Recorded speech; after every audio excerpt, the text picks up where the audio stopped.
Hi there, everybody. Hope you're ready for another story time with Donna.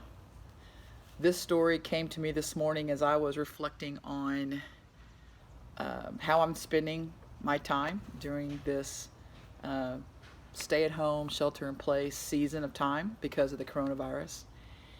And had sunk into this idea of, am I doing anything that's really important? And because I'm always thinking about healthcare workers and always appreciative of people who are stocking the shelves at my grocery store here in the neighborhood, and those who are waiting, checking me out. And I'm still getting my medications at the drugstore, and my mail continues to come. And just this morning, my trash got picked up by the sanitation department, and people are doing things that I consider to be important. And I was thinking to myself, am I? I mean, I'm teaching, trying to keep up with my students and sending out, assignments and trying to hear back from them. And I'm still doing work ministry with my church. But, it's easy to sink into this idea of a comparison to what everybody else is doing. And am I doing anything important?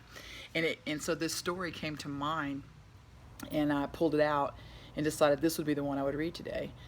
Because it's a reminder to us of how we define the word important. So I hope this will be a blessing to you and a reminder to you if you, like me, sometimes wonder, am I doing anything that matters? So this story is called The Last Ride, and it's written by Kent Nerburn. There was a time in my life 20 years ago when I was driving a cab for a living. It was a cowboy's life, a gambler's life, a life for someone who wanted no boss, constant movement, and the thrill of a dice roll every time a new passenger got into the cab. What I didn't count on when I took the job was that it was also a ministry. Because I drove the night shift, my cab became a rolling confessional. Passengers would climb in, sit behind me in total anonymity, and tell me of their lives. We were like strangers on a train, the passengers and I, hurtling through the night, revealing intimacies we would never have dreamed of sharing during the brighter light of day. I encountered people whose lives amazed me, ennobled me, made me laugh, and made me weep. And none of those lives touched me more than that of a woman I picked up late on a warm August night. I was responding to a call from a small brick fourplex in a quiet part of town. I assumed I was being sent to pick up some partiers, or someone who had just had a fight with a lover, or someone going off to an early shift at some factory in the industrial part of town. When I arrived at the address, the building was dark, except for a single light in a ground floor window. Under these circumstances, many drivers would just honk once or twice, wait a short minute, and then drive away. Too many bad possibilities awaited a driver who went up to a darkened building at 2 a.m. in the morning. But I had seen too many people trapped in a life of poverty who depended on the cab as their only means of transportation. So unless the situation had a real whiff of danger, I always went to the door to find the passenger. It might, I reasoned, be someone who needs my assistance. Would I not want a driver to do the same if my mother had called for a cab? So I walked to the door and knocked. "Just a minute," answered a frail and elderly voice. I could hear the sound of something being dragged across the floor. After a long pause, the door opened. A small woman, somewhere in her 80s, stood before me.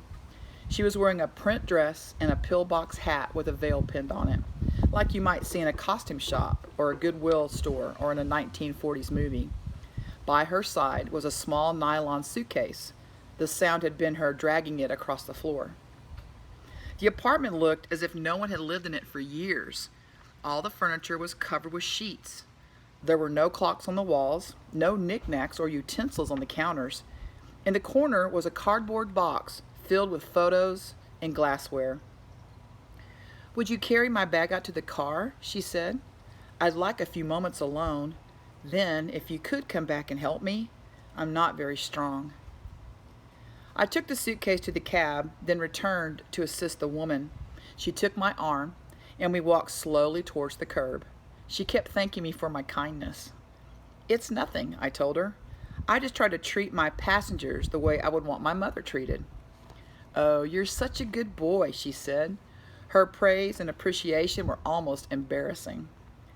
When we got in the cab, she gave me an address and then asked, Could you drive through downtown? It's not the shortest way, I answered. Oh, I don't mind, she said. I'm in no hurry. I'm on my way to a hospice. I looked in the rearview mirror. Her eyes were glistening. I don't have any family left, she continued. The doctor says I should go there. He says I don't have very long. I quietly reached over and shut off the meter. What route would you like to take? I asked. For the next 2 hours, we drove through the city. She showed me the building where she had once worked as an elevator operator. We drove through the neighborhood where she and her husband had lived when they first been married. She had me pull up in front of a furniture warehouse that had once been a ballroom where she had gone dancing as a girl. Sometimes she would have me slow in front of a particular building or corner and would sit staring into the darkness, saying nothing. As the first hint of sun was creasing the horizon, she suddenly said, I'm tired. Let's go now. We drove in silence to the address she had given me.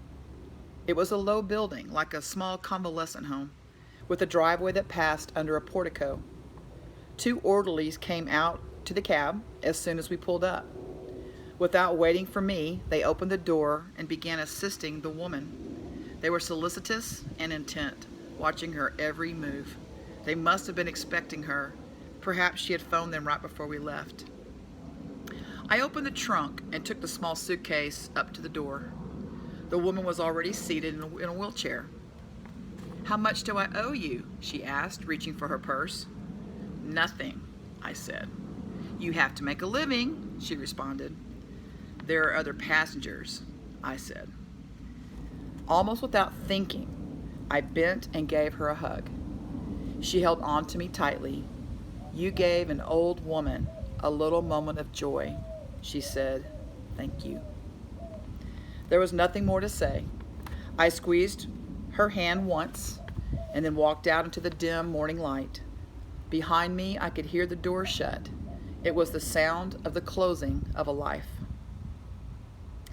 I did not pick up any more passengers that shift. I drove aimlessly, lost in thought.